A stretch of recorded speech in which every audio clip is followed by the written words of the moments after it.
ben, je vous en prie.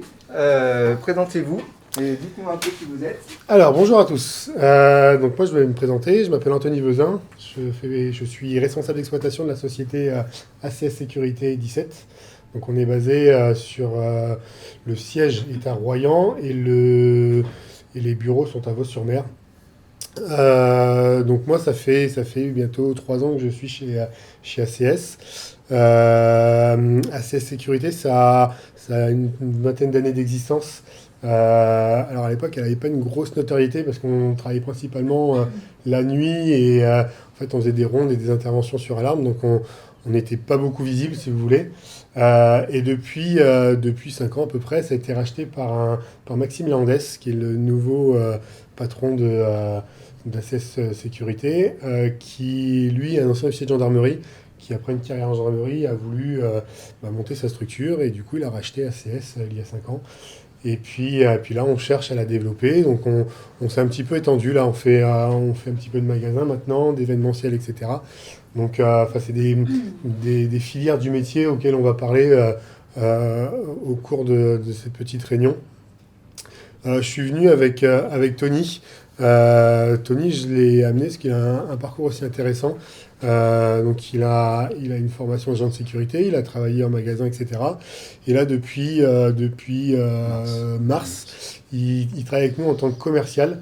Donc en fait, je l'ai amené parce que je pense que son parcours il est intéressant et ça montre aussi qu'en sécurité, il y a des perspectives de carrière et d'avenir. Donc du coup, je l'ai amené avec moi pour qu'il, s'il le souhaite, il développe un petit peu sur son parcours professionnel. Pour commencer, on va faire un petit tour de table rapide. Juste me donner votre prénom et puis ce qui vous a amené à venir ici. Et est-ce que donc c'est juste pour vous une réunion d'information où vous voulez récolter quelques informations sur le métier, ou si vraiment dans l'avenir, vous envisagez peut-être un avenir dans la sécurité. Donc un petit tour de table rapide et puis après on va commencer la réunion. Je vous écoute.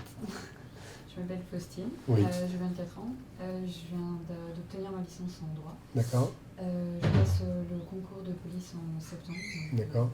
Ça m'intéressait de savoir les autres possibilités. D'accord. Voilà. Directement l'officier là ou gardien de la paix? Non, gardien de la paix. D'accord. Ok. Super. À vous. Moi, je m'appelle Camille, Oui. j'ai 20 ans. Moi, j'aimerais être avec les animaux, travailler avec les animaux. D'accord. Et du coup, je suis venue ici parce qu'on a parlé du métier de maître chien. Ouais. Et du coup, ça m'intéressait.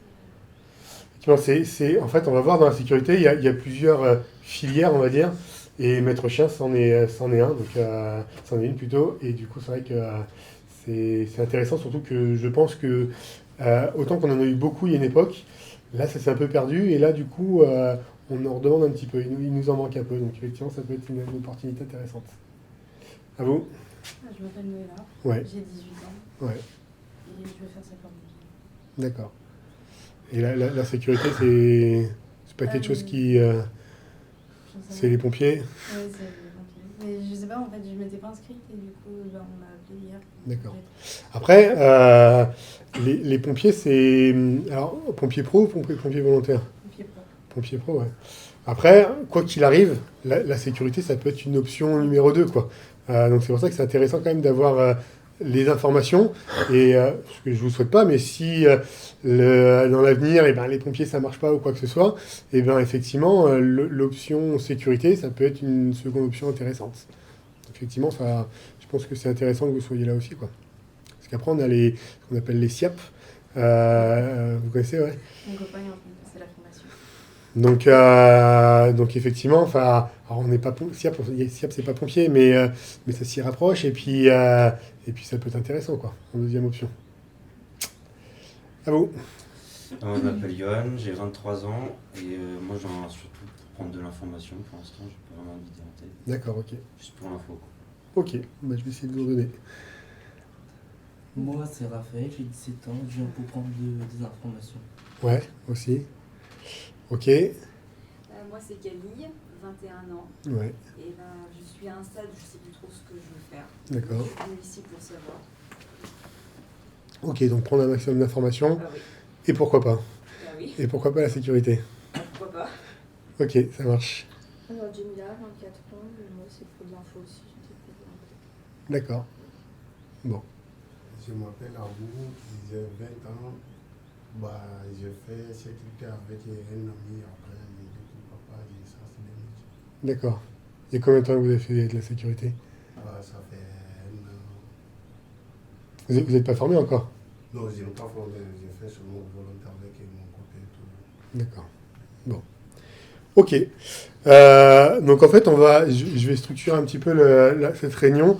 On va parler un petit peu de la. En fait, on va bien dissocier la sécurité sûreté, donc les agents de sécurité que vous pouvez voir en magasin ou en gardiennage, etc. Et la sécurité incendie. C'est deux métiers différents, mais en fait, ils s'entremêlent régulièrement. Donc c'est pour ça qu'on essaie. Enfin, j'en parle parce que même dans les formations, en fait. Généralement, maintenant, les agents de sécurité sûreté, eh ben, ils passent également, en plus, la formation d'agents de sécurité incendie. Donc, mais je vais le dissocier parce que c'est vraiment deux métiers différents. Et après, en fait, dans le métier de la sécurité sûreté, eh ben, on retrouve plusieurs filières que je vais vous expliquer un petit peu. Et puis voilà, donc l'idée c'est qu'on échange, donc il ne faut pas hésiter à m'interrompre et me poser des questions s'il y a des choses que vous ne comprenez pas, parce que mon discours il est un petit peu rodé, mais c'est vrai que des fois je vais vite ou je parle de choses auxquelles vous ne pouvez pas forcément comprendre, donc vous m'arrêtez et puis on en discute, et puis même je pense que l'échange c'est toujours même un échange d'expérience ou quoi que ce soit, il ne faut pas hésiter. Donc maintenant, donc on va commencer par la formation d'agents de sécurité. Depuis quelques années maintenant, les agents de sécurité, on leur demande une formation. Donc ce qu'on appelle le titre pro agent de prévention et de sécurité. Donc c'est une formation là, qui se passe dans un centre de formation agréé et qui, alors je crois que c'est 200 heures à peu près de formation. Je vous parle là, c'est juste la formation de base d'agent de sécurité. Après, en fait, il y a des prérequis à avoir. Donc, c'est tout ce qui est sauveteur secouriste du travail, le SST par exemple. Et puis, en prérequis, c'est tout. Et ensuite, après, généralement, les organismes de formation, ils font des packages avec le SIAP en plus. Je crois que le SIAP, c'est 15 jours supplémentaires de formation. Moi, personnellement, je vous conseille de passer ce package si vous avez l'opportunité de le faire, parce que en termes de recrutement, en fait, nous, si on a deux agents avec un CV identique, et ben forcément, on va se diriger plus vers l'agent qui a également le SIAP, parce que pour nous, il aura ses compétences de prévention incendie, en plus de sa formation d'agent de sécurité sûreté. Donc si vous avez l'opportunité de le faire, d'une part, moi je trouve ça très intéressant. En fait, on va y revenir après, mais le SIAP, c'est surtout de la prévention incendie. Et c'est pas du tout de la sûreté. Hein. Pour le coup, il n'y a pas de gestion de conflit, etc. en SIAP. Mais par contre, quand on a le package, effectivement, nous on se dit que un agent qui est formé en prévention incendie, même sur ses rondes de sûreté, ses rondes de fermeture, etc., et ben, il aura peut-être cet œil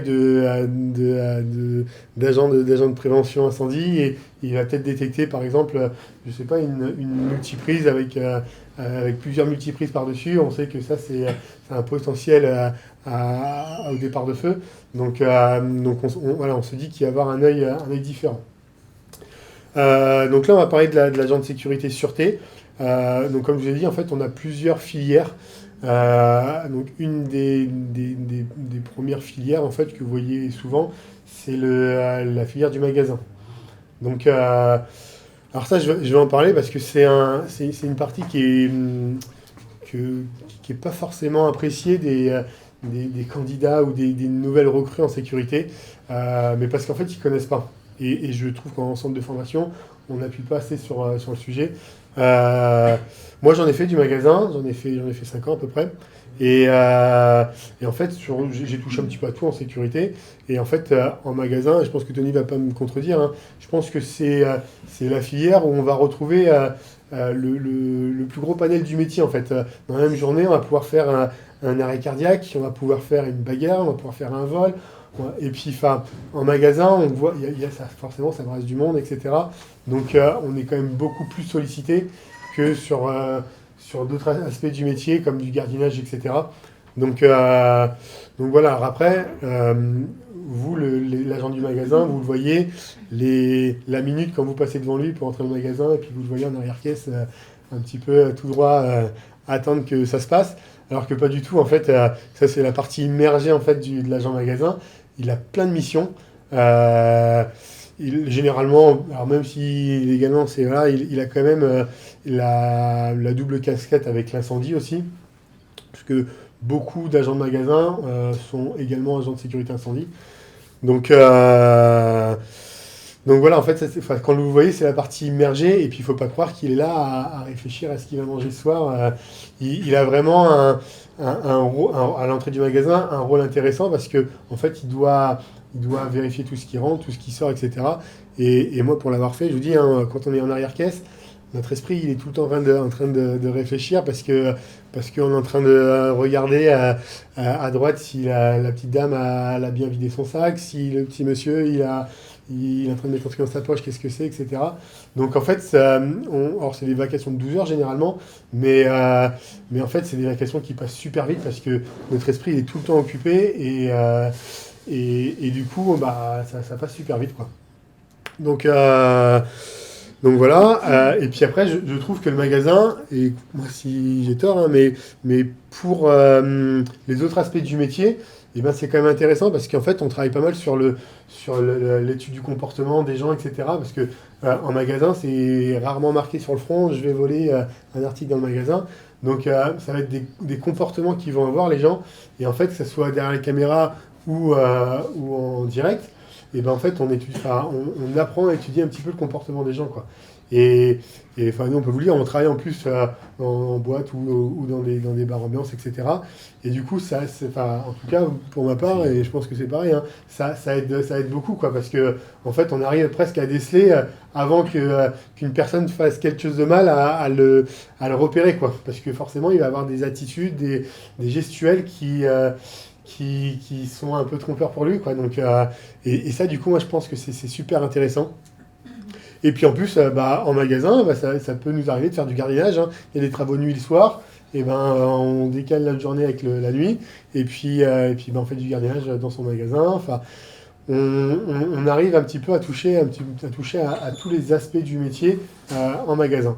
Donc je ne suis pas en train de prôner le magasin, c'est juste que j'aimerais vous donner la bonne information, parce qu'effectivement, vous avez tous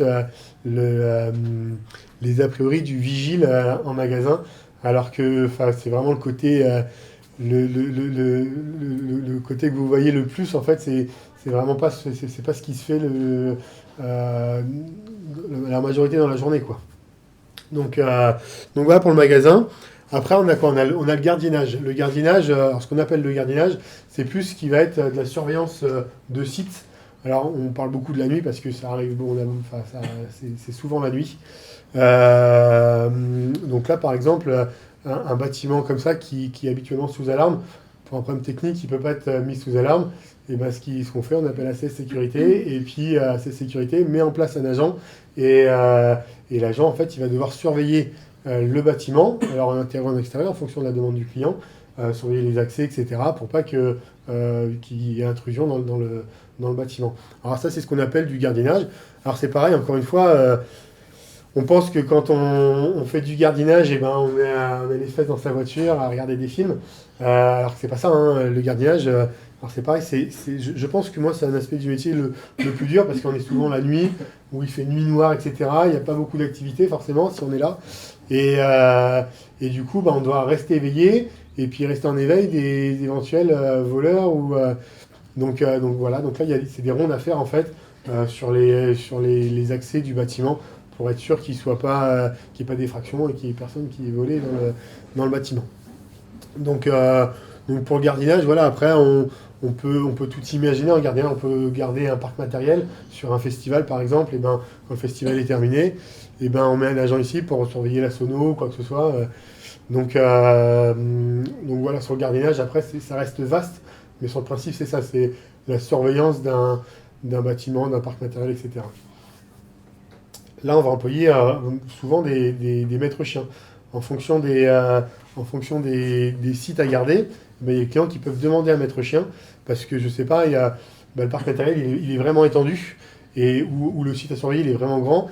Et du coup, il va préférer demander un maître chien parce que le chien, forcément, il va être en alerte peut-être avant son maître. Et du coup, en fait, voilà, donc que ce soit pour l'alerte, en cas un individu rentre sur le site, ou en dissuasion, parce qu'effectivement, quand on a un malinois avec des crocs comme ça, et forcément, ça dissuade peut-être un peu plus.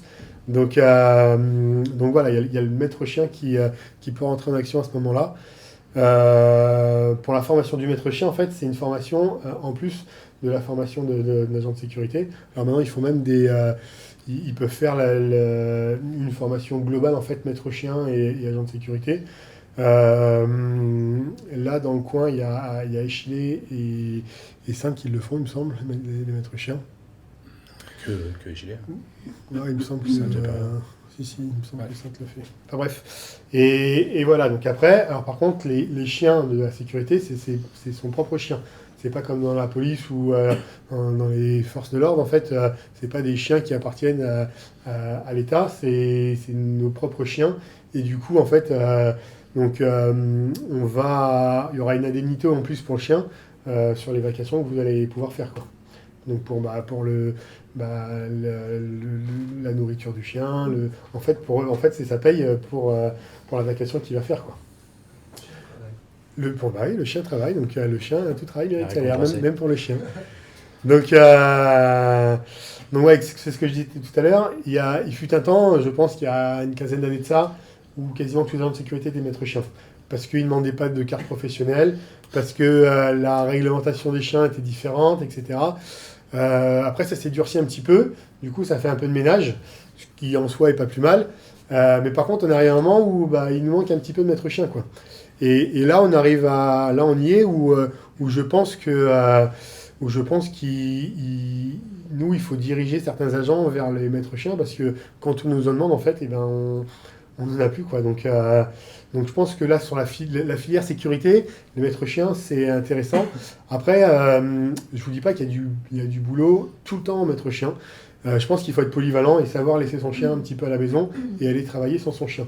Parce que pour pouvoir travailler à l'année, alors après, il y a des boîtes de sécurité qui emploient des maîtres chiens à l'année, ça existe, hein, surtout en rondi intervenant. Après, sinon, c'est ce qu'on appelle du one-shot sur des vacations occasionnelles, etc. Et là, du coup, vous pouvez venir avec votre chien et puis travailler avec votre chien. Mais voilà, je pense qu'il ne faut pas se dire je vais être que maître chien et je vais travailler qu'avec mon chien. Même si ça peut arriver, je pense qu'il ne faut pas non plus partir comme ça et se dire que si je travaille avec mon chien, c'est bien, mais je peux travailler sans mon chien. Donc voilà, après sur la formation maître chien, moi je ne suis pas assez calé, je vous en dirai pas beaucoup plus. Alors c'est une formation qui est abordable pour tout le monde, hein, mais qui demande quand même une certaine connaissance du chien, etc. Mais ça, pour le coup, si vraiment c'est quelque chose qui vous intéresse, j'en connais des maîtres chiens et je peux me renseigner et on pourra rester en contact. Mais effectivement, cette filière est intéressante parce qu'il y a du boulot. Après voilà, je pense qu'il faut savoir laisser son chien de temps en temps à la maison. Voilà pour les maîtres chiens. Est-ce que vous avez des questions pour le moment sur ce que j'ai raconté, hein? Non. Et puis après, il y a des filières un peu plus spécifiques, comme là, ce qui vient de sortir, la SRA, en fait, c'est tout ce qui est les agents de sécurité armée. Donc maintenant, on nous arme en fait d'armes de catégorie D. Donc c'est tout ce qui est bâton de défense, gazeuse, etc. Et armes de catégorie B, donc tout ce qui est armes de poing. Donc ça, on en voit de plus en plus. Moi, je suis un peu près convaincu que ça va évoluer dans ce sens-là. C'est mon avis personnel, mais je pense que le métier est en train d'évoluer. Pas assez vite pour certains, mais il est en train d'évoluer dans le bon sens. Et encore une fois, c'est que mon avis, mais je suis quasiment convaincu que plus ça va aller, plus on va faire des missions de service public. Et là, on le voit déjà, hein, où on commence à faire de la voie publique. Alors ça, qu'il y a 5-6 ans de ça, c'était impensable. Mais depuis les attentats, on en fait de plus en plus. Où en fait, avant, on vraiment restait sur des enceintes privées. Maintenant, on va sur la voie publique, faire des contrôles visuels des sacs, etc. Donc c'est sur arrêté préfectoral, c'est quand même bien encadré, bien défini. Mais par contre, effectivement, non, on le voit de plus en plus. Maintenant, il y a même des groupes là, intercités, ou je ne sais pas comment ils appellent ça, dans des grandes villes, où en fait, c'est plusieurs copropriétés qui se rassemblent. Et en fait, ils emploient un petit peu, alors, c'est pas comme ça, mais une sécurité, ouais, pas dire une police privée, mais une sécurité en tout cas.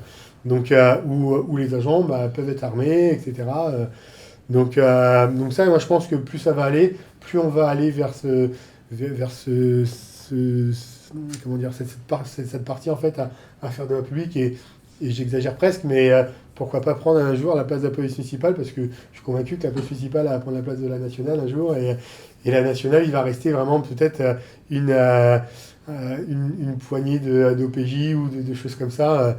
Voilà, après, je vous dis, c'est que mon avis, mais je pense que le métier, en tout cas, est en train d'évoluer dans le bon sens, et on va nous demander de plus en plus de choses, comme à l'époque, on en a demandé à la police municipale, etc.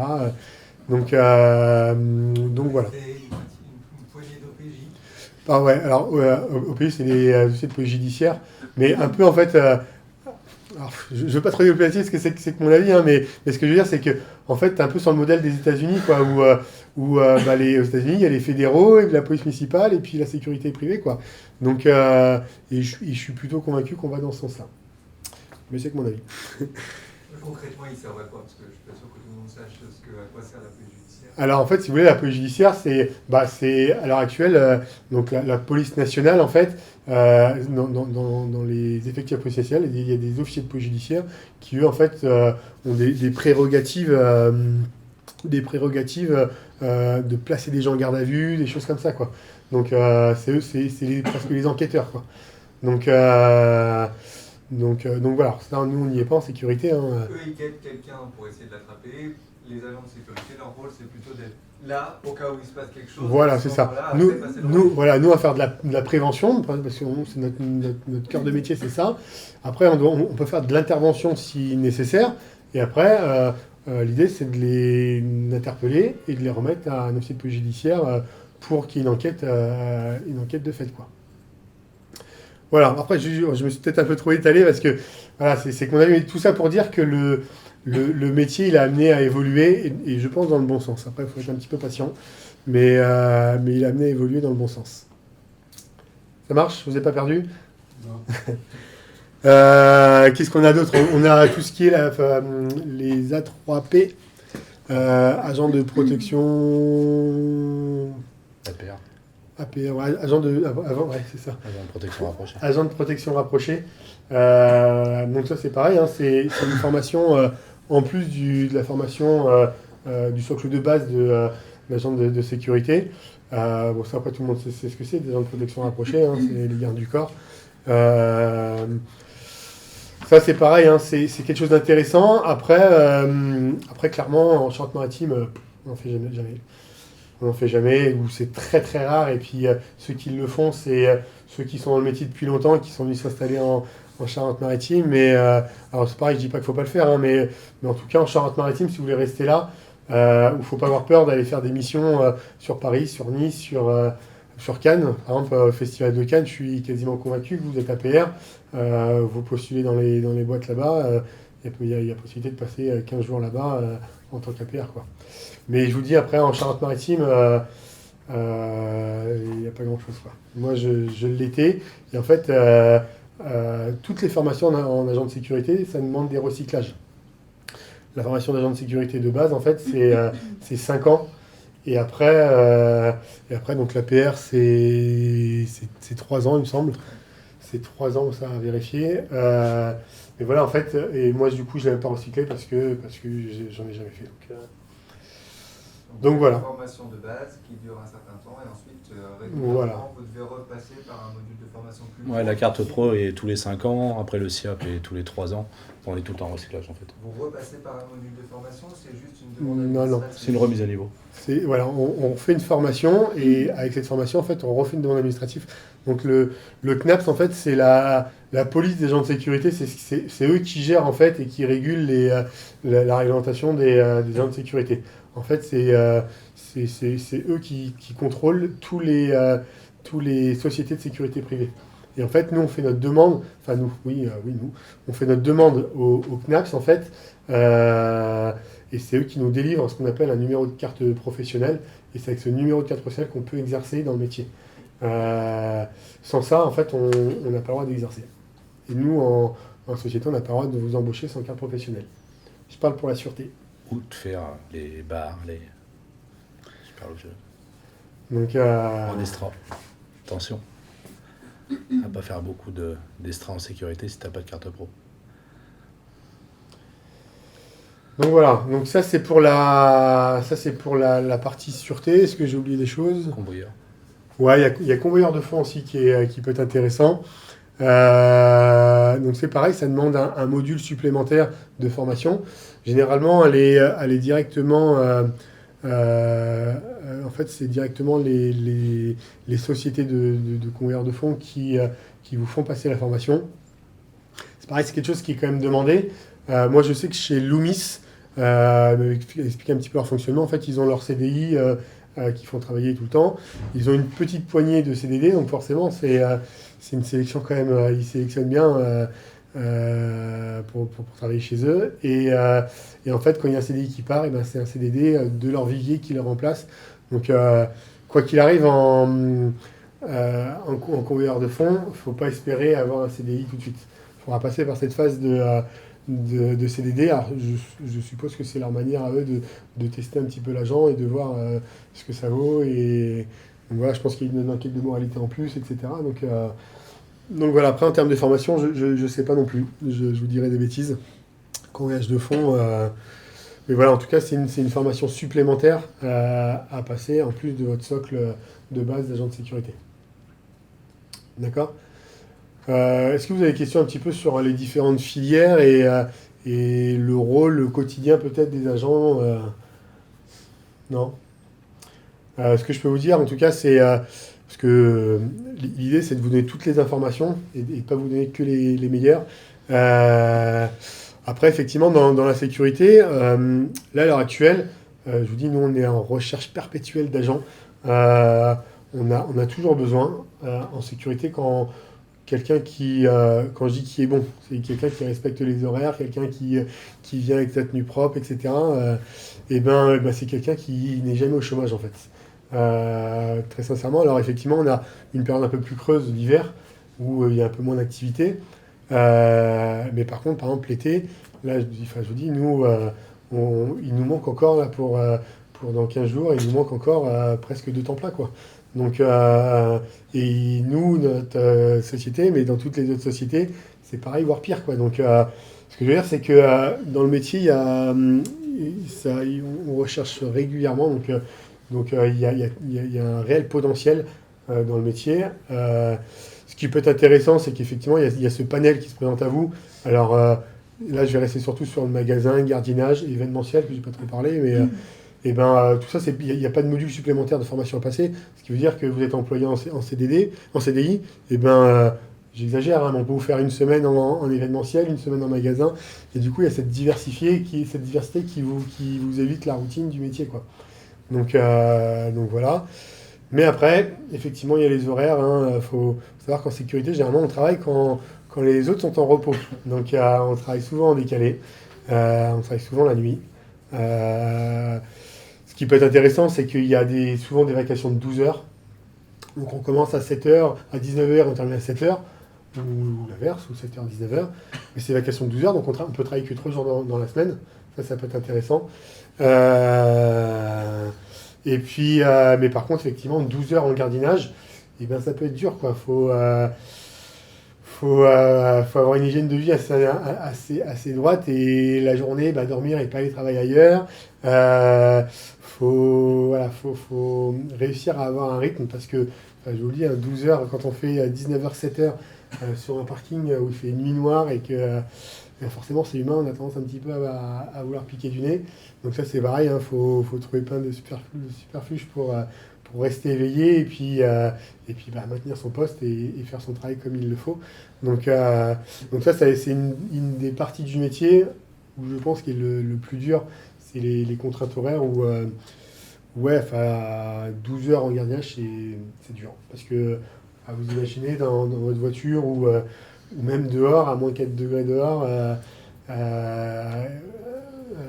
toute une nuit complète, c'est bon. Après, voilà, au début, on y va un petit peu à tâtons, et puis après, on amène nos vêtements, on a tout ce qu'il faut pour se couvrir, etc., quoi. Mais voilà, il faut le savoir que c'est pas non plus Disneyland à la sécurité, il y a des choses intéressantes et un peu plus dures, donc ça, pour moi, ça en fait partie. Chose à rajouter? Non, t'as fait le tour. Donc voilà pour la sécurité, sûreté. Je pense avoir fait le tour. Après, j'ai pas trop parlé de l'événementiel. L'événementiel, c'est ce que tout le monde veut faire en sortie de formation, ce qui est intéressant. Après, moi, je pense très sincèrement qu'il faut explorer un peu tous les panels de la sécurité, un peu tous les panels de ce qu'offre la sécurité, parce qu'en événementiel, ça peut être bien. Sauf que quand on est à la barrière, tout au fond de l'événement et qu'on n'entend même pas la musique, ça 12 heures, ça peut être long. Mais voilà, ce qu'il faut, c'est aller un petit peu en magasin, aller en événementiel, en gardiennage, etc. Se faire sa propre idée, pas écouter les copains qui sont déjà dans le métier, etc. Et puis, parce que voilà, après, il y en a certains qui préfèrent être tout seuls dans leur coin, sans public, qui préfèrent avoir du public, qui sont plus à l'aise avec le public ou pas. Donc l'idée, je pense qu'ils sont en sorte de formation. Et normalement, la formation, c'est bien amené et ça vous donne toutes les cartes pour travailler dans chaque domaine. Et après, et ben, du coup, vous faites votre propre expérience. Et puis à partir de là, et ben, vous dirigez un petit peu sur ce que vous voulez faire et pas faire, quoi.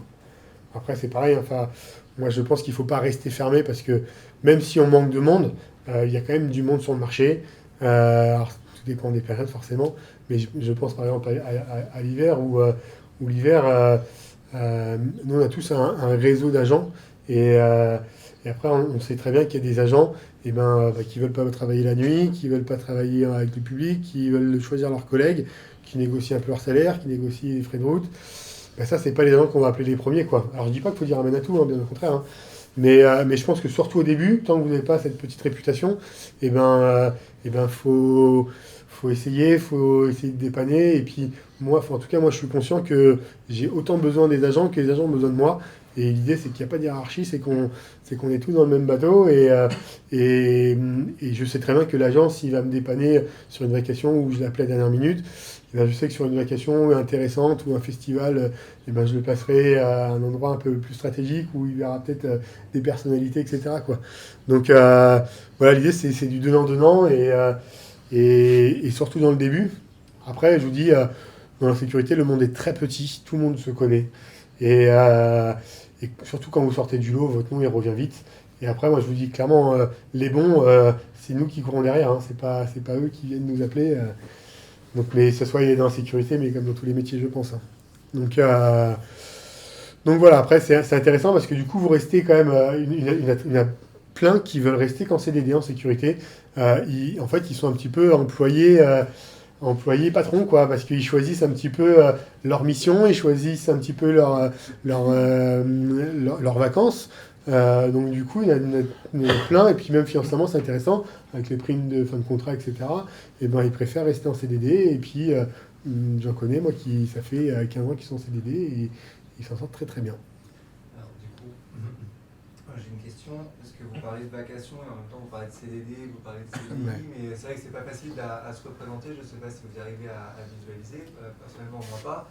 Je m'imaginais que vous avez une vacation pour tel événement, en l'occurrence on sait que l'événement il a un début, une fin et après du coup rien.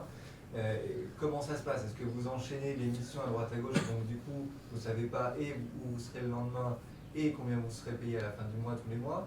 Ou est-ce que vous avez des systèmes de CDI ou après votre employeur s'arrange pour faire en sorte que vous ayez fait vos nombre d'heures à la fin du mois, quoi?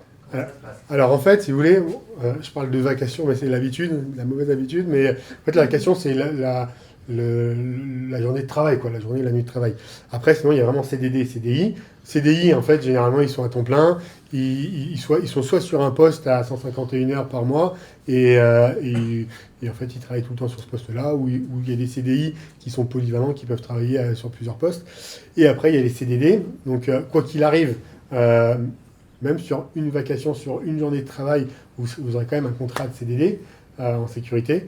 Mais par contre, effectivement, en fait, il y en a qui cumulent avec plusieurs patrons, qui vont travailler, qui vont faire un CDD d'une semaine chez moi parce que j'ai un festival d'une semaine, un CDD d'une semaine chez un concurrent parce que pareil, ils ont un événementiel ou un gardiennage, etc. Et en fait, ils cumulent plusieurs CDD dans le mois, quoi. Donc après, c'est ce que je dis en fait. Effectivement, il y a au début, soit vous allez solliciter les responsables gardiennage ou responsables d'exploitation en disant je suis là, j'aimerais bien travailler. Mais après, généralement, et puis je vous dis, dans le milieu de la sécurité, on vous appelle régulièrement, ou moi je vous appelle, voilà, j'ai une mission, surveiller la mission locale de Saintes là, pendant une semaine, est-ce que vous êtes dispo et puis donc voilà, donc là on vous fait signer un contrat de CDD, et là pendant une semaine, vous surveillez la mission locale. Et puis en attendant, il y a une autre société qui vous appelle, moi dans 3 semaines, j'ai la mission locale de Rochefort, est-ce que tu peux... Vous voyez ce que je veux dire, c'est qu'en fait, on peut enchaîner plusieurs CDD. Donc après, effectivement, pour répondre à votre question, au début, vous n'allez pas forcément avoir de visibilité sur votre planning sur du long terme, mais c'est comme quand vous commencez à travailler ou vous faites des petites missions à droite à gauche. Mais après, moi, je vous dis, il y a des CDD que je côtoie régulièrement, et en fait, ils savent très bien que de telle date à telle date, il va bosser chez un tel parce qu'il y a tel événement, de telle date à telle date, il va bosser chez un tel parce qu'il y a tel événement. Et après, ils arrivent à se faire leur planning comme ça, quoi. C'est bon, j'ai répondu à la question. Donc voilà, après, effectivement, généralement, les CDD, il faut des grosses saisons. Et hors saison, comme ils savent qu'il y a un peu moins d'activité, c'est là qu'ils se prennent un peu de vacances, quoi. Donc, mais généralement, en sécurité, de mai à septembre, fin septembre, il y a un gros besoin d'agents. Donc, et après, la période creuse, c'est vraiment janvier, février, mars, où là, on est vraiment dans le creux de la vague. Mais c'est pareil, il y a toujours du travail. Et c'est là que ceux qui ne veulent pas faire de magasin, c'est là qu'on les voit moins travailler parce qu'il y a vraiment du travail, mais ça va être plus en magasin, plus au contact du public, quoi. Et puis après, ça dépend encore une fois, malheureusement, des événements. Il y a, lors des attentats, on a été sollicité fois 10. Lors de la crise sanitaire, c'est pareil, on a été sollicité fois 10. Donc malheureusement, on est tributaire des événements et des clients, parce qu'il y a des clients, il y a des fois qui nous emploient sur des grosses périodes d'un an, par exemple, et des clients qui nous demandent sur une semaine. Donc après, on est aussi tributaire des clients qui nous emploient, en fait. Voilà, ça c'est pour la partie sûreté. Des questions, non? Oui, mais après, moi, je fais le relais de questions, mais est-ce que là, pour le coup, ça vous paraît clair pour tout le monde? Après, faut pas hésiter, hein, même s'il y a des choses qui sont floues dans votre tête, hein, même que j'ai expliqué, je peux le réexpliquer. Hein. Il y a une question que je vous poserai après à tous les deux, mais que je vais poser d'abord aux jeunes. Est-ce que là, déjà, a priori, il y a des choses que vous retenez qui vous plaisent particulièrement ou qui vous retiennent particulièrement d'y aller dans ce que vient de dire le monsieur là?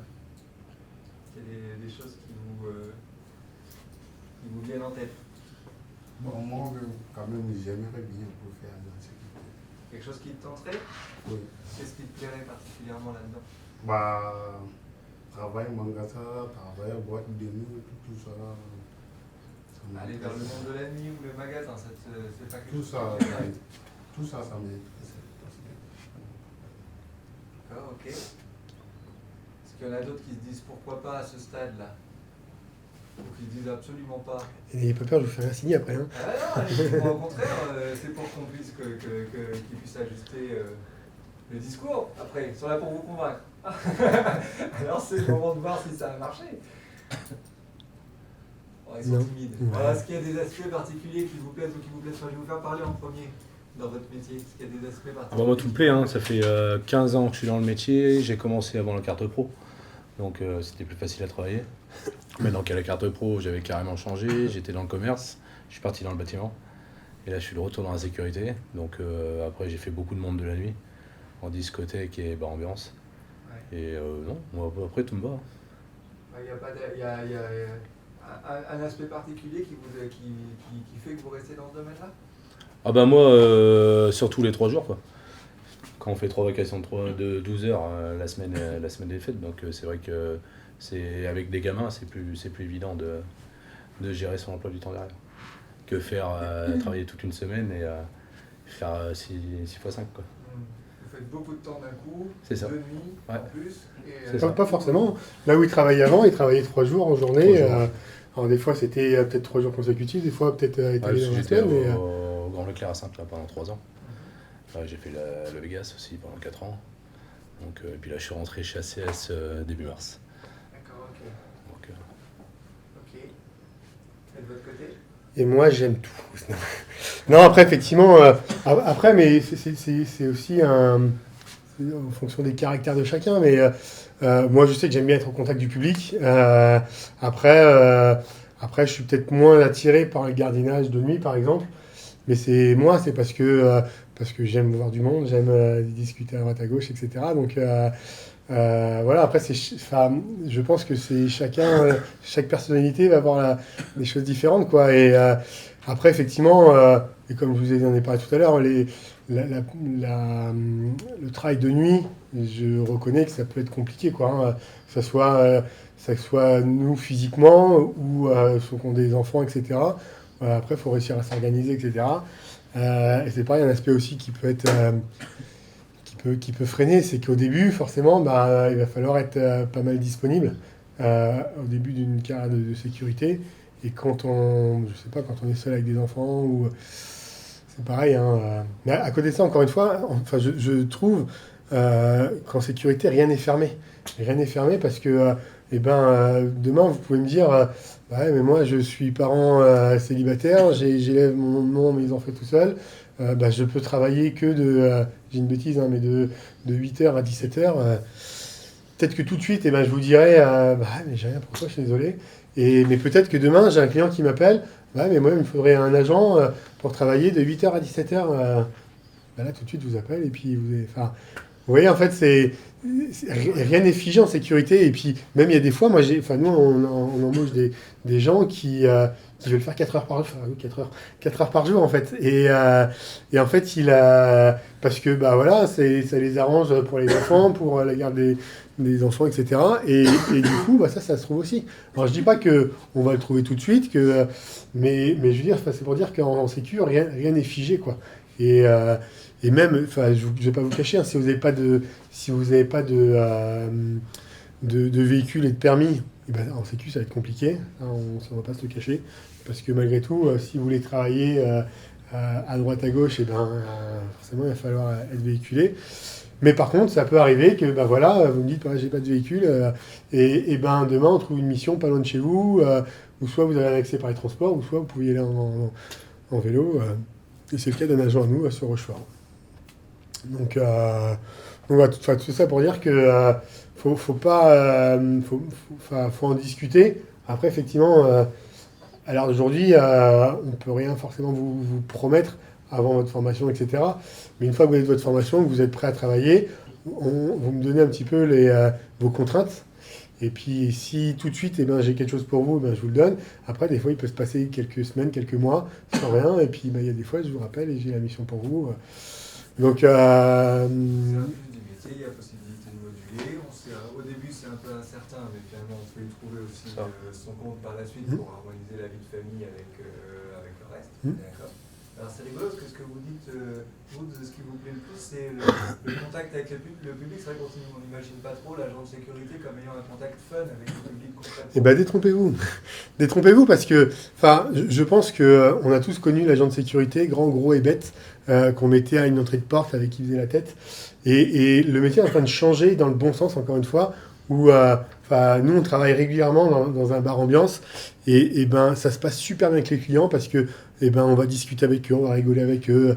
Et il y a plus cette notion de force où voilà, si tu fais une bêtise, on te sort, ça arrive. Hein. Mais ce que je veux dire, c'est que on les voit à l'entrée. À l'entrée, on discute, on rigole même avec eux, et ça, c'est pas interdit dans le métier. Hein. Et forcément, quand il va boire un verre de trop en bas, et qu'il va falloir lui demander de sortir ou de se calmer, et ben on va le voir, et ça va se passer nettement mieux, parce qu'on aura discuté un petit peu avec. En magasin, c'est pareil. Enfin, moi, je vous dis, j'ai fait du magasin, et ben, dans ma carrière, c'est rare que je me suis roulé par terre avec quelqu'un parce que ça s'est mal passé, quoi. Parce que il y a toujours soit en amont, on va discuter un petit peu avec, etc. Ou soit, au moment du premier contact, si on n'arrive pas tête baissée, les dents qui sortent, ça se passe bien. Maintenant, on va préférer des agents de sécurité. Alors, c'est vrai que vous n'avez pas le bon exemple avec nous deux, mais un petit gabarit. Nous, on a un agent là, une femme, un tout petit gabarit, et effectivement, a fait le boulot mieux que certains grands gros, quoi. Parce que nous, on a préféré quelqu'un qui a un peu de tchatch, qui va pouvoir désamorcer des situations un petit peu tendues, etc. Et forcément, on le sait, qu'il y aura moins ce rapport de force avec un mec comme nous, où le mec va peut-être devoir nous tester, etc. Quand tu as un petit gabarit qui sait bien parler, ça marche tout aussi bien. Et c'est pour ça que moi, je me bats aussi pour ça, pour que... il en reste encore dans le métier, hein, des bulldogs là, qui sont là que pour mordre. Mais moi, je me bats pour ça, pour que... voilà, maintenant, on a une formation, et vous le verrez ou pas, mais la formation, elle est quand même pas donnée. En termes de code pénal, etc., on nous en demande beaucoup, d'articles du code pénal, des chiffres de défense, etc., on nous en demande beaucoup. Et du coup, c'est vrai que maintenant, on nous demande de réfléchir un minimum, quoi, même sur nos missions, on n'est plus là pour... on est des professionnels de la sécurité et on doit apporter des éléments aux clients, quoi. Moi, c'est ce que je dis aux agents, où voilà, t'es mis là, on te paye pour ça, et c'est à toi d'apporter, s'il y a des choses en sûreté ou en incendie qui vont pas, c'est à toi de le dire aux clients et d'apporter des solutions, quoi, parce que tu as été formé pour ça. Donc voilà, ça c'est... moi, je me bats là-dessus, et j'ai bien fait de rebondir là-dessus, parce que j'en ai pas parlé, mais c'est fini, l'agent de sécurité, grand, gros et bête, là, qui sait faire que de la distribution de claques. Il en reste encore, malheureusement, mais... Je n'ai pas dit ça. Je ne veux pas laisser croire. Non, je sais bien. Mais ce que je veux dire, c'est que... On remarque que la majorité sont des filles. On va y venir aux filles, parce que...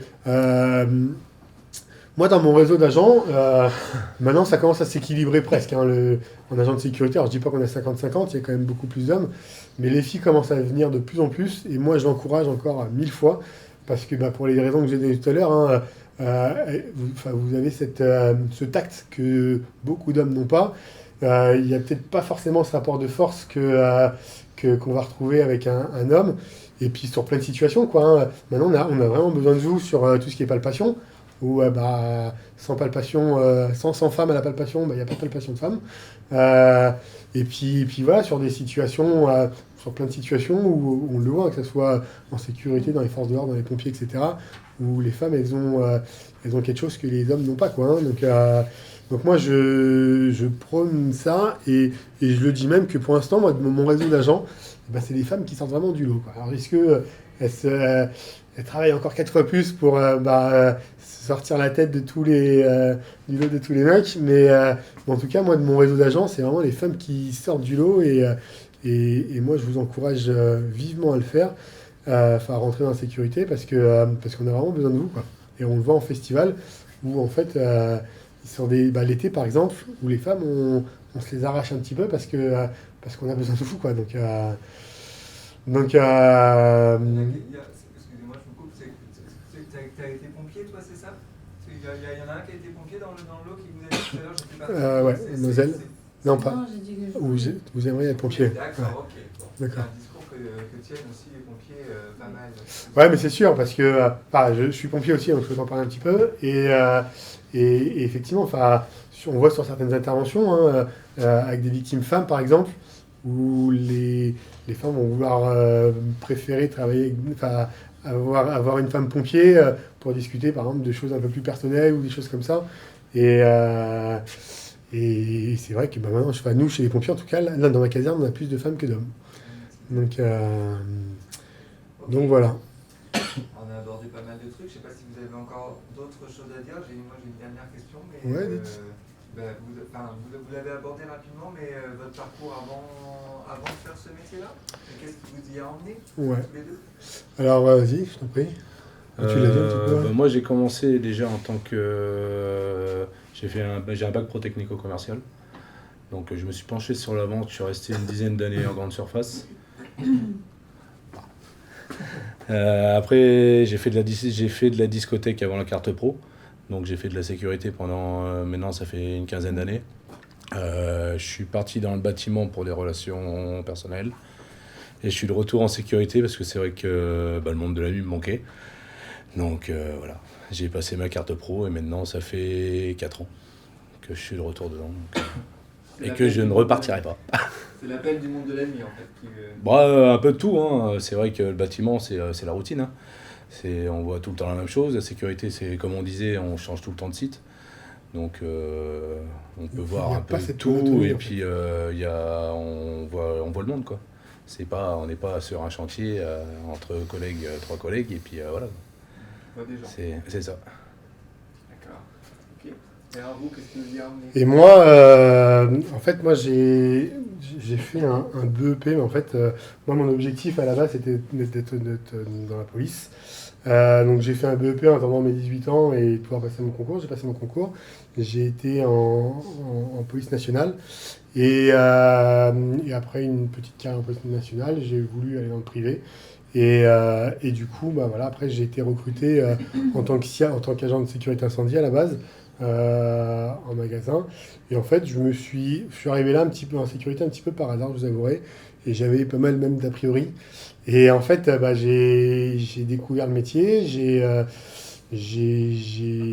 apprécié le métier. Et en fait, je me suis dit, je vais rester dedans, je vais essayer d'évoluer. Et en fait, j'ai vite cherché à évoluer en fait. Donc je suis arrivé en tant que SIAP 1, donc c'est le premier niveau d'agent de sécurité incendie. Un an après, j'ai passé mon SIAP 2, donc le chef d'équipe. Et après, en fait, pareil, entre-temps, j'ai fait des missions à droite à gauche. Et après, j'ai travaillé chez ACS Sécurité. Je suis passé responsable d'exploitation chez ACS Sécurité. Entre-temps, j'ai même passé mon SIAP 3, donc le chef de service en sécurité incendie.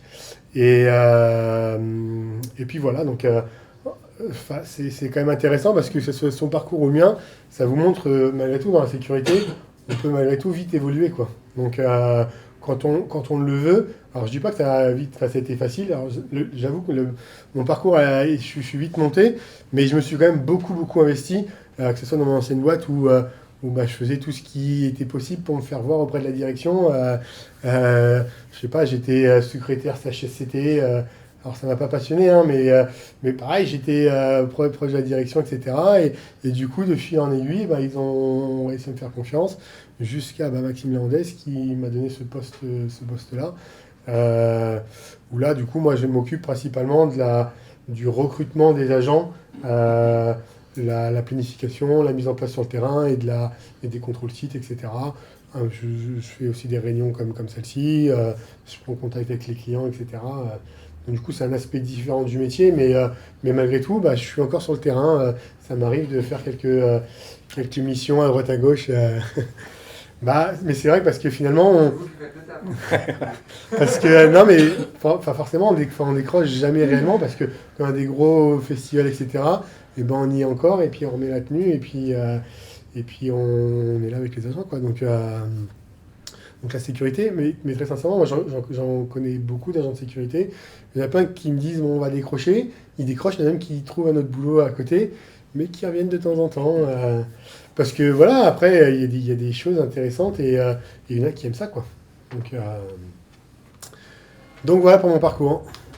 Ok, et pour les évolutions possibles par la même occasion. Et les évolutions possibles, parce que, encore une fois, Tony, là, on l'a embauché en tant que commercial, parce que pour nous, bon après, il a un bac BTS, bac pro, il a quand même le diplôme, mais après, nous, on a préféré prendre quelqu'un qui connaît le métier, parce que moi, nous, on pense que pour vendre de la sécurité, il faut y connaître.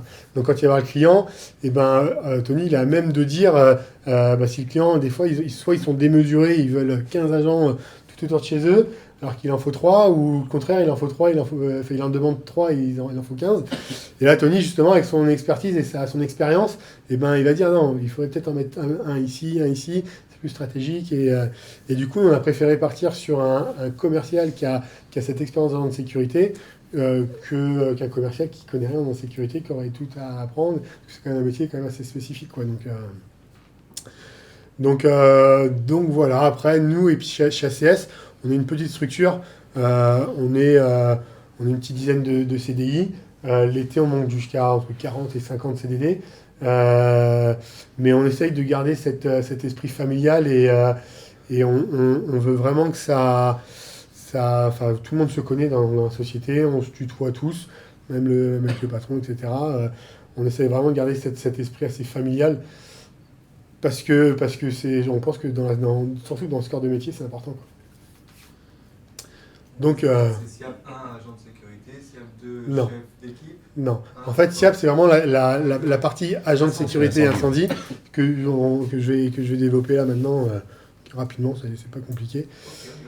Donc là, on écarte la partie sûreté et on se met sur l'incendie.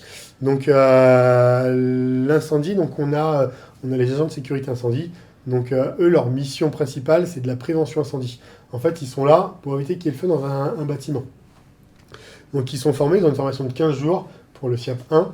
15 jours. Et du coup, en fait, eux, ils sont là pour faire des rondes, vérifier les armoires électriques, voir s'il n'y a pas de court-circuit, si les prises électriques ils sont pas surchargées, plein d'aspects comme ça, si les sites de secours ne sont pas encombrés, etc. Lui, sa mission, ça va être ça. En fait, la prévention incendie et permettre l'évacuation du public en cas de départ d'incendie. Il y a aussi la partie intervention avec la manipulation des extincteurs, où lui, il est formé un peu plus qu'un agent de sécurité pour attaquer un départ d'incendie. Donc voilà, donc ça c'est une formation de 15 jours. Donc ça c'est pour ce qu'on appelle le SIAP. SIAP, c'est Service de sécurité incendie et d'assistance à personne. Donc parce qu'en fait, il y a aussi toute la partie secours à personne dans le SIAP. Donc en fait, on est formé pour pouvoir porter assistance avec les premiers secours et faire l'alerte secours, etc. Donc là, on va être employé principalement dans ce qu'on appelle les ERP, établissements qui reçoivent du public, en fait, là, c'est une obligation légale en fait de l'établissement où en fait, en fonction du nombre de personnes qu'il reçoit, il a soit un service complet de SIAP, donc ça veut dire un chef de service, un chef d'équipe et voire 3 agents de sécurité incendie.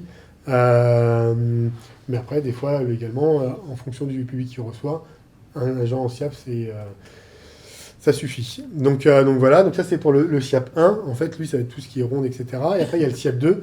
SIAP 2, donc c'est pareil, c'est en plus une formation de 15 jours, après la formation de SIAP 1, et après avoir effectué 1607 heures. Donc ça fait une année complète d'agent de sécurité, d'agent d'incendie. Et après, on va pouvoir passer le SIAP 2, donc c'est le chef d'équipe de sécurité incendie. Donc lui, son travail, ça va être principalement de manager l'équipe de SIAP 1. Il y a une partie pédagogique où il doit s'assurer que le savoir des agents, ils n'ont rien perdu et qu'ils connaissent encore leur travail. Et puis aussi faire des rondes d'incendie au besoin. et en fonction. Et après, on a le SIAP 3. Donc là, je ne vais pas dire que c'est différent, mais c'est plus trop le même travail, en fait, même si c'est lié. Le SIAP 3, en fait, lui, il a plus un rôle de préventeur, en fait. Donc c'est le chef de service, donc il va avoir sous ses ordres le SIAP 2 et le SIAP 1. Et son travail, en plus, là, ça va être plus de l'étude de plan et la structure bâtimentaire, en fait. Il va s'assurer, par exemple, je ne sais pas si on va faire une extension ici, et ben, qui est bien assez d'issues de secours pour évacuer les personnes d'ici et de l'agrandissement, qui est bien assez de blocs de secours, qui est bien assez de déclencheurs manuels, etc. Son travail, lui, ça va être plus de travail sur plan, etc. Et la structure bâtimentaire, en fait.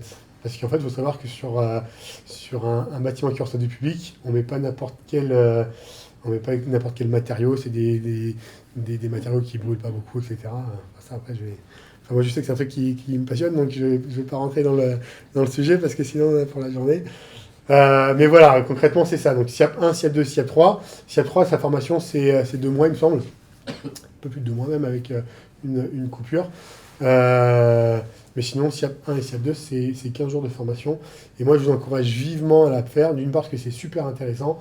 Et d'autre part, parce que c'est souvent lié, en fait. Hein. Et même si c'est pas le même travail, ça s'entremêle souvent. Et nous, moi, je vous dis, hein, si j'ai le choix entre 2 agents qui ont le même CV, qui ont les mêmes compétences, etc., et qu'il y en a un qui a cette compétence en plus, là, et ben, du coup, on va peut-être plus se diriger vers l'agent qui est APS et SIAP. Donc voilà, après c'est un coût supplémentaire, ça c'est sûr, mais en fonction, des fois, ça vaut peut-être le coup. Après, passer que le SIAP, moi je vous le déconseille. Ça se peut, hein, vous pouvez travailler qu'en SIAP. Je vous le déconseille parce qu'on a très peu de missions qu'en SIAP, quoi. Donc ça arrive, hein, mais sur la globalité, c'est pas là où vous allez travailler le plus. Mais voilà, après, moi je sais qu'il y a des agents où comme le SIAP, c'est pareil, les formations SIAP, elles sont soumises à un recyclage, à une remise à niveau. Et ben effectivement, des fois, il y a des gens qui se posent la question, est-ce que je vais continuer à maintenir tous mes diplômes à jour? Et donc après, c'est... Voilà, nous, nos CDI, on prend en charge tous les recyclages. On a un vivier de CDD aussi à qui on paye les recyclages. Après, quand vous êtes en CDD, effectivement, c'est une dépense que vous allez avoir en plus. Donc après, ça c'est à prendre aussi en compte. Et on parlait des aspects un peu dérangeants du métier. Moi, alors, pas le fait de faire des recyclages qui est dérangeant, c'est les prises en charge, en fait. Parce qu'effectivement, on va parler un peu salaire. Hein, le salaire de base d'un agent de sécurité, c'est le SMIC. Hein, donc après, quand on a en plus les recyclages à payer, donc c'est soit tous les 5 ans pour l'APS, 3 ans pour le SIAP, et 2 ans pour le SST, et effectivement, c'est des coûts à prendre en compte. Hein, donc ouais, faut se dire aussi. Ok. On clôture. On clôture. Vous avez une autre partie à creuser. Ouais. La chose qu'on n'a pas abordé, c'est et si, alors là on voit bien qu'ils sont un peu timides et qu'ils n'osent pas poser des questions, mais si à un moment ou à un autre ils ont envie de venir vers vous et ils ont envie d'aller vers ce métier, qu'est-ce qu'ils font? Alors, je vais y venir. En fait, si vous voulez, ACS Sécurité, ça se développe. Alors, c'est pour aussi votre information, je ne suis pas en train de que promouvoir la société, mais en fait, ACS Sécurité se développe. Donc, on a ACS Sécurité 17. Donc là, c'est toute la partie agent de sécurité et SIAP. Après, on a toute une partie aussi de télésurveillance. Pareil, c'est quelque chose que je n'avais pas parlé. En tant qu'agent de sécurité, vous pouvez être opérateur de vidéosurveillance. Et ça, avec votre carte pro, ça vous l'autorise. Il me semble que maintenant, c'est tout nouveau, mais il faut une formation supplémentaire d'opérateur vidéosurveillance. Et du coup, en fait, vous pouvez traiter en fait tout ce qui est alarme extérieure, en fait. Donc, dès qu'il y a un bâtiment qui est sous alarme et qui sonne, ça revient vers une télésurveillance. Et la télésurveillance, ça va traiter l'alarme avec une procédure définie par le client en amont. Donc ça c'est pareil, nous on le fait, on fait de l'installation de vidéos, de caméras. Et depuis 1 an, on a créé, donc c'est ACS Formation, le nom commercial c'est Nos Formations. Et du coup là on est en train de développer ça pour... l'idée nous c'est de former, alors pas que nos agents de sécurité, mais de former les agents de sécurité, les SIAP de demain. Parce que voilà, même si sans critiquer, enfin, même pas, parce que les boîtes du coin tiennent la route, c'est pas le problème. Mais il y a des choses qui me conviennent pas, mais c'est personnel. Et du coup, je me dis que ça peut être intéressant quand même de former nos agents à notre manière, quoi. Donc du coup, on a monté cette structure, donc Nos Formations. Donc là, on attend nos habilitations qui devraient arriver normalement juste après la saison. Mais on peut déjà former tout ce qui est secours à personne, SST, etc. Incendie, par exemple. Et là, je vous dis, il nous manque juste l'agrément pour l'agent de sécurité et le SIAP qui devrait pas tarder. Donc, si demain ou après la formation, vous êtes intéressé, moi je vous engage à prendre contact avec moi. Et puis, on essaiera de creuser un petit peu sur ce que vous voulez faire, etc. Et puis après, si nous on est prêts, moi je vous oriente directement sur une session de formation qu'on aura ouverte. Ou sinon, honnêtement, je vous orienterai vers... on n'est pas 50 en centre de formation, donc vous allez vite les voir. Et puis j'ai pas de souci avec eux, donc je vous orienterai vers eux si on n'est pas prêt. Et comment dire? Et du coup, vous avez passé votre formation. Voire même si ça vous intéresse, on peut toujours envisager un stage de découverte. Donc après, alors je sais pas trop comment ça se passe, mais ça vous prendrez contact avec vos conseillers et du coup mettre en place un stage en entreprise pour découvrir un peu le métier. Et vous voulez parler de la mise en place du stage? Non, c'est que là, pour les jeunes, ça pose pas problème, mais je pense du coup aux personnes qui pourraient être amenées à regarder, qui ne dépendent pas de la mission locale. Donc quand il s'agit des jeunes et que vous êtes suivis par la mission locale, ou quand les autres qui seront suivis par Pôle emploi ou par votre CEP ou Cap emploi, vous allez voir votre conseiller et vous gérez. À la mission locale, c'est l'équipe entreprise qui est là. Sinon, pour ceux qui sont perdus et qui ne savent pas par qui ils sont suivis, vous venez à la mission locale, vous demandez Julien, c'est moi, et je me débrouillerai pour trouver la personne qui pourra vous faire la convention. Mais sinon, pour le coup, s'il y a besoin, donc l'entreprise est OK pour prendre... Oui, tout à fait. Donc après, encore une fois, ça dépend aussi des périodes, ça dépend... Alors après, vous êtes tous majeurs, donc nous, ça allège un petit peu, parce que c'est vrai que quand c'est des mineurs, par exemple, on a beaucoup de mineurs, parce qu'il y a des lycées professionnels d'agents de sécurité, à Blaise Pascal, entre autres, à Saint-Jean-d'Angély, où du coup, on ne peut pas les employer partout. Donc c'est un peu plus délicat, mais du coup, on peut vous employer aussi bien en magasin que sur des festivals, etc. Donc après, en fonction du moment, j'ai envie de dire, parce que l'idée, moi je ne prends pas des stagiaires pour vous mettre dans un coin et puis vous dire, voilà, c'est ton stage. L'idée, c'est de vous montrer la réalité du terrain et la réalité du métier. Donc l'idée, c'est de vous amener un petit peu en magasin, un peu sur des événementiels, etc. Un peu avec moi aussi. Et puis vous expliquer un petit peu vraiment le métier vu de l'intérieur, quoi. Donc il y a des fois, moi ça m'arrivait de refuser des stages parce que à ce moment-là, on n'avait pas beaucoup d'événementiels, il n'y avait rien d'intéressant. Donc je dis, on essaie de se revoir dans quelques semaines, et je préfère repousser de quelques semaines que de vous amener et puis il n'y a pas grand-chose à faire. Mais en tout cas, je ferai tout mon possible là, pour vous intégrer en stage et vous montrer le métier de l'intérieur, quoi. Donc voilà, alors, normalement, il faut prendre rendez-vous avec vos conseillers pour qu'ils fassent tous les documents nécessaires, quoi. Convention de stage, etc. C'est pas très compliqué en l'occurrence, il y a juste une convention. Après, les conditions, elles sont les mêmes que pour un salarié classique, quel que soit, sauf pour les mineurs, mais c'est les mêmes règles que la loi classique. Le stagiaire, lui, il n'est pas obligé d'avoir une carte professionnelle que vous devez demander vous à la base, donc vous pouvez aller essayer le métier même si vous n'avez pas de carte en avant, ça c'est pas un problème. C'est utile parfois d'aller voir concrètement si vraiment ça vous plaît ou pas, et puis voire même si vous avez 2-3 réticences, vous allez jeter un coup d'œil et puis après vous voyez bien ce que ça donne, ça marche, ça marche pas, mais tant qu'on n'a pas tâté le terrain concrètement ou vu vraiment comment font les gens, c'est plus difficile de savoir. Comment on passe des cartes pour... La carte professionnelle, faut faut faire une demande préalable déjà auprès du CNAPS, qui est sur Bordeaux. Et une fois que vous avez ce numéro provisoire, ça vous autorise à aller en formation. Et une fois que vous êtes en formation, après, une fois que vous avez obtenu l'examen d'agent de sécurité, parce qu'au bout de cette formation, il y a quand même un examen.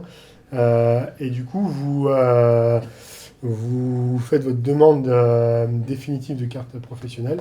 Et une fois que vous êtes carte professionnelle, vous pouvez travailler dans toutes les sociétés de sécurité privée. Mais on fait affaire avec vous La demande. oui. Après, s'il y a besoin, on peut toujours vous aider, il n'y a pas de souci. Mais après, ça sera en votre nom, quoi. C'est vous qui allez faire la demande. Après, on peut vous aider si nécessaire. Mais c'est vous qui allez faire la demande Pour ce genre de démarche, votre conseiller peut vous aider. Ouais, je pense. Vous allez voir votre conseiller, on vous aidera à trouver les papiers qu'il faut, le site qu'il faut, et puis envoyer tout ce qu'il faut pour que ça roule. Après, c'est des SERFA à remplir. C'est pas bien compliqué. Après, par contre, Juste très long. ouais, c'est ça peut être long. Ouais.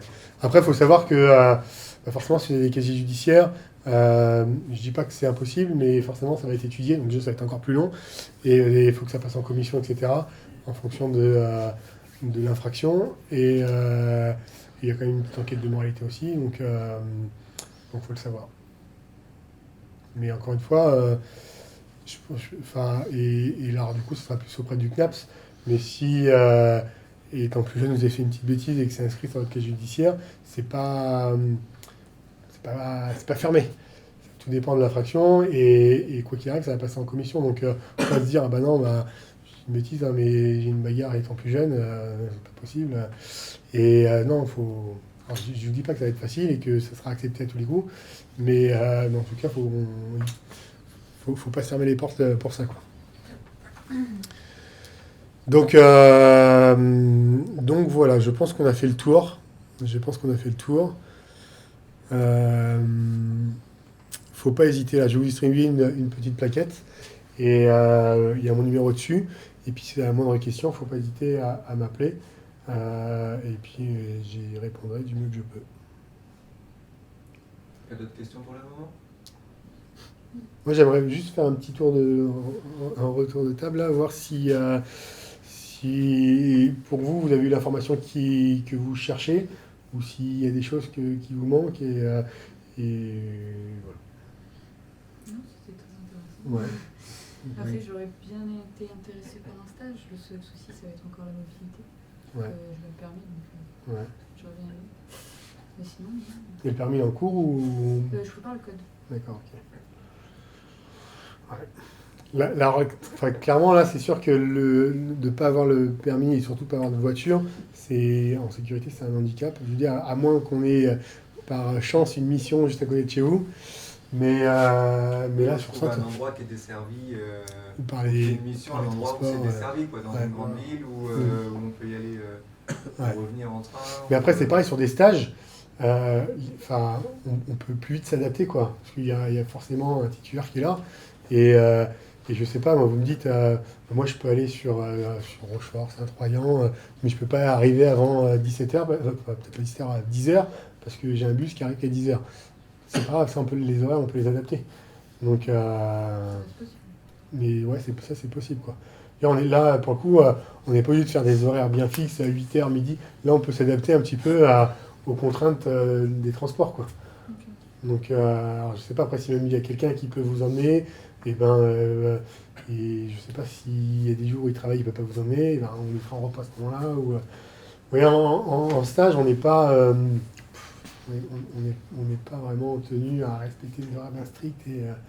L'idée, c'est que vous découvrez le métier. Après, vous découvrez sur 4 heures ou sur 5 heures, ça n'a pas changé grand-chose, quoi. D'accord. Ok.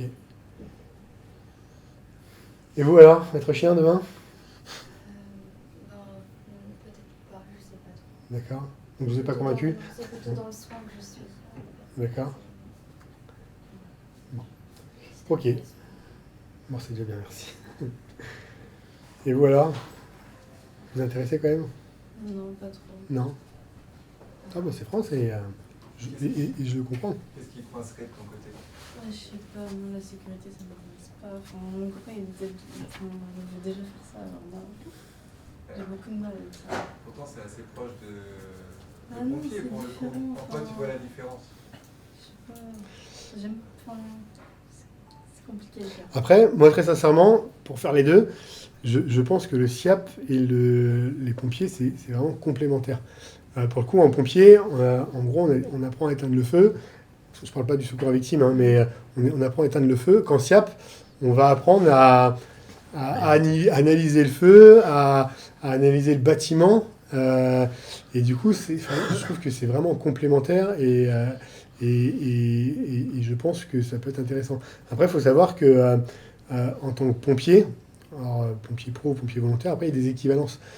Je vous souhaite de faire une longue carrière chez les pompiers pros, hein. C'est pas ce que je dis, mais si à un moment ou à un autre, eh ben, les pompiers pros, ça marche pas, ou enfin, je ne sais pas, mais vous vous blessez et vous n'êtes plus opérationnel, ça peut être un truc intéressant, hein. Je sais que les hommes du rang, ils ont l'équivalent de SIAP 1, les sous-officiers, ils ont l'équivalent de SIAP 2, et les officiers, l'équivalent de SIAP 3.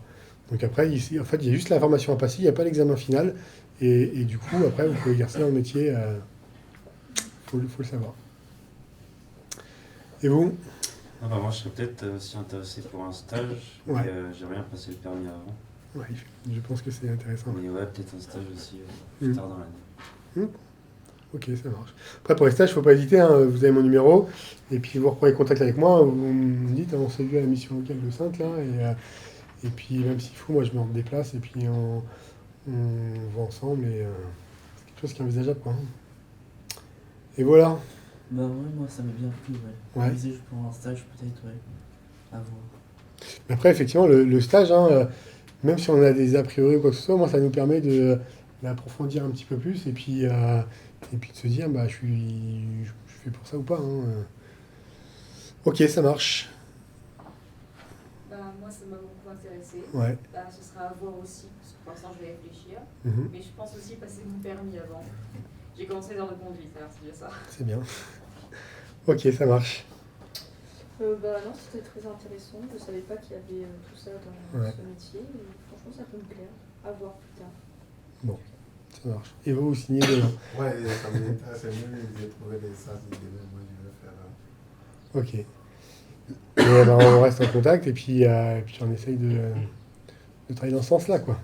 Je l'ai prémis, bah, je n'ai pas les voitures d'avant le TG. Mhm. Mais on reste en contact et puis on essaiera j'essaierai de vous guider un maximum de ce que je peux faire. Le travail que j'aime bien, parce que j'ai fait un peu dedans, j'ai fait passer mon rapport du travail. Ok, donc voilà, après, pour conclure, hein, je suis pas là en train de vous dire que la sécurité c'est le meilleur métier du monde, hein, mais je pense que c'est pour ça que je fais ça en fait, parce que je suis persuadé qu'il y a un réel potentiel dans le métier à l'heure actuelle et dans ce qui va arriver. Et en fait, j'essaye de promouvoir un petit peu ça parce que je sais qu'en sécurité, il y a plein de mauvaises a priori. Et alors que effectivement, il y en a qui sont fondés, je dis pas le contraire, mais il y en a beaucoup, comme dans le magasin, etc., où on pense vraiment que les vigiles, ils sont là juste en arrière-caisse à attendre que l'heure passe.